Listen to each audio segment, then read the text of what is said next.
Good morning, students. Today we will start a new chapter, arrays. Arrays is a non-primitive data type. As you are knowing, there are two type of data type we are using in Java language. One is primitive data type and the second one is non-primitive data type. Primitive data types are called predefined data type, which is also called fundamental data types. And non-primitive data types are those data type which is used to store memory addresses, and the non-primitive data types are used to store more than one values at a time. So array is a non-primitive data types. It means whatever variable we will declare, in that variable we can store more than one values. Array is not a unique name. You have already heard this name. Array means array of books, array of people. Array of book means when the similar type of books are arranged in an order. When the people stands in a queue is called array of people, and when the books are arranged is called array of books. So array means array is a collection of similar type of values which is used to refer by a single name. Similar type of values means we can store only one type of values in that variable. If you want to store only integer type of values, so we can store only integer type of value. If you want to store double type of value, so we can store only double type of value. If you want to store only characters, so we can store only char type of values. If you want to store only strings, so we can store only string type of values. So an array is a collection of similar type of values which is referred by a single name. Array is a non-primitive data type. It means whatever values we will store in this variable, all the values will be represented by a memory location. And as we are knowing, all the memory locations in Java language represented by index values, and these index values are always start with 0 and ends with n minus 1, where n is a total number of values, the size of the array or size of the data type, size of the variable. In Java language, we are using two type of array. The first is single dimensional array and the another one is double dimensional array. Single dimensional arrays, the values are stored in a row or column format. And in double dimensional array, the values are stored in a matrix form. So double dimensional array we will learn later. We will start only single dimensional array. So single dimensional array is a part of array, and array is a non-primitive data types. So this is very simple to declare a single dimensional array in Java language, as we have already declared an ordinary variable. So declare any ordinary variable. First of all, we are using a data type. The type, in which type of values we want to store, that data type we have to mention. And afterwards we have to write variable name. And then we have to put semicolon. This is the method to declare an ordinary variable. In the same way we are declaring array variable. In array variable also we have to mention data type, which type of values you are going to store in an array variable, that data type we have to mention. If you have written int, it means in that array variable we can store only integer type of values. If you have mentioned double, it means in that variable we can store only double type of values. If you have written string, it means we can store only string type of values. Afterwards, we have to write the variable name. So here also we have to write the array name, the name of the variable. With this array variable name, we are using a special operator which is called subscripted operator, subscripts operator. The pair of square bracket is called subscripts operator. This we need to use with the array variable. Then equals to sign, new operator, this is called memory allocation operator, and this memory allocation operator we are using to declare any type of non-primitive type of variable. And then we have to again write the data type. Which type of value we are going to store in the array variable, that data type we have to mention. Whatever data type we have written here, the same data type we have to write this side also. If you have written int, so here also we need to write int. If you have written double, so here also we have to write double. If you have written char, so here also we have to write char. Then after this data type, we have to again put this subscript operator. And inside this subscript operator, we have to write size. Size means the total number of values. How many values you are going to store in this array variable, that number we need to write in this. This is very important with the array variable.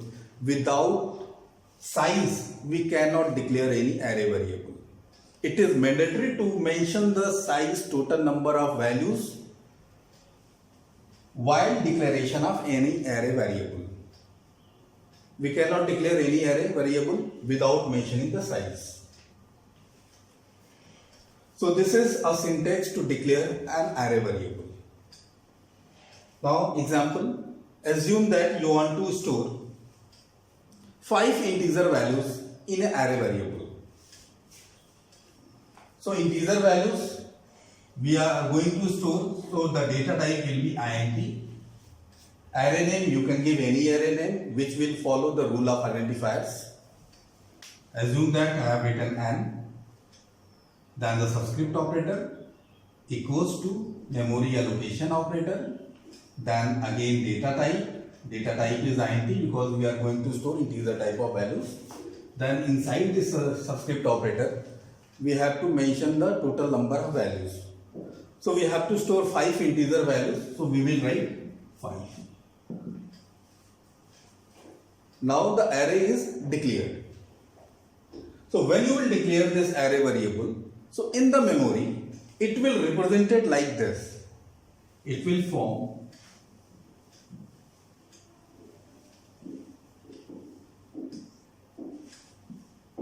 like this. It will represent it in the memory. After declaration of the array in the memory, it will represent it like this. And then compiler automatically assign a memory address of each and every block. And this memory address in array, we can say index value. And index values always start with 0 and ends with the size -1. Size of the array -1. Here what is the size? 5. So 5 minus 1, 4. So the index value of last block will be 4. So start with 0, ends with size -1. So 0, the address of the second block will be 1, the address of third block will be 2, the address of fourth block will be 3, and the address of last block will be 4. So this is the memory representation of the array in the memory. Now we can store the values in each and every block. So before storing the values, we need to know array is a variable, and this is a variable which is called variable of variables. Variable of variables means in one variable we can store many variables, and each and every variables will represent a memory address. and this memory address is called index value in an array. So in this array variable, there are 5 integer values. It means 5 variables are stored in one variable. So the name of the first variable will be name of the array, subscript operator, index value. N of 0 is the name of the first variable of this array. N of 1 is the name of the second variable of this array. N of 2 is the name of third variable of this array. N of 3 is the name of fourth variable of this array. And N is 4 is the name of the fifth variable of this array. So whatever values you want to access, whatever values you want to use, so to use or to access that values, we need to use this variable name. If you want to access the first block, so we need to use this variable name. If you want to access the second block, so we need to use this variable name, N of 1. If you want to access the third values, so we need to mention the variable name of this third variable is N of 2. This we have to write.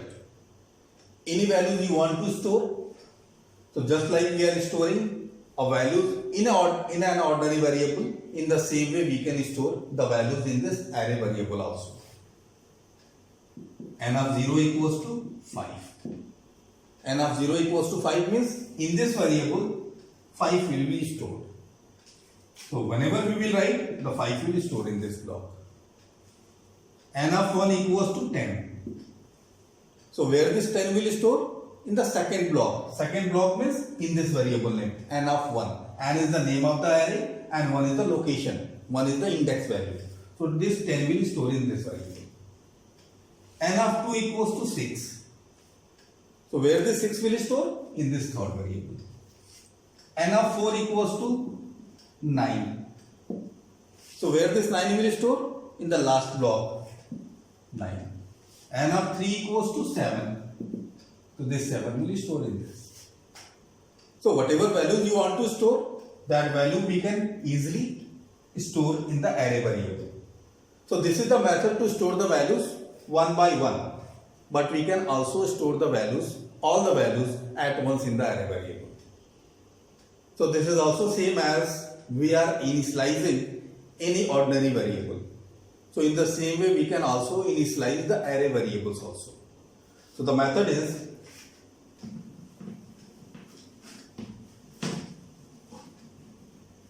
after declaration of the array, we have to write a statement. The name of the array is N. So whenever we will write this variable name, array name, we have to put this subscript operator. Then we have to make the block, and this block we have to make with this curly brackets. And all the values we have to write inside this curly brackets. And all the values should be separated by comma. Like 1, comma 2, comma 3, comma 4, comma 5.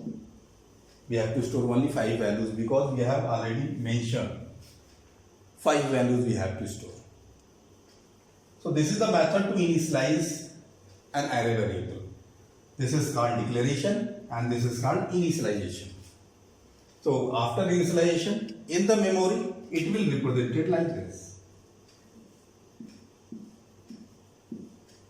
The index value will be 0, 1, 2, 3, 4. What will be the value in this block? 1.